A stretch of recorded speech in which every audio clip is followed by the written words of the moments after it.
In today's video, I'm going to teach you how to save a Word document to OneDrive and access it from anywhere in just a few simple steps. This process not only ensures that your important files are safely backed up, but also allows you to work from any device, from any location, as long as you have an internet connection. Let's dive right in. First up, you'll want to open your Word document. This is the document that you've been working on, and want to make sure it's stored securely on OneDrive. By opening it, you're preparing to save it in a location that will be accessible beyond just your current device. Once your document is open, head over to the top left of the menu bar where you'll find the File tab. Click on it, and from the drop down that appears, select Save As. This is a crucial step as it's going to lead us into the saving options. Now, you'll see the Save As dialog box. This is where we decide on our location for the file. In this box, you should see an option for OneDrive.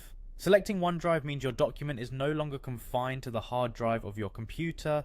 Instead, it's going to be saved on Microsoft's cloud storage system, which opens up the option to access it from anywhere you can log into OneDrive.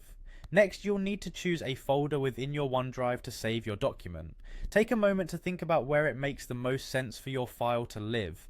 Organizing your files in a logical manner can really help down the line when you're trying to locate and manage your documents. If you have specific folders set up for different projects or categories, select the one that aligns best with this particular document. After selecting your folder, it's time to save. Simply click the Save button. Your document is now on its way to being part of your OneDrive collection, safely tucked away in the cloud. At this stage, what's happening in the background is that OneDrive is syncing this document across any devices linked to your account. This sync ensures that the document is not only in the cloud, but also accessible offline on your PC, which can be really handy if you find yourself without internet access. And there you have it. Your document is securely saved to OneDrive and synced to your PC. You can now access this file from any device, anywhere, as long as you can log into your OneDrive account. The convenience this provides means you can continue working on your tasks, whether you're at home, in the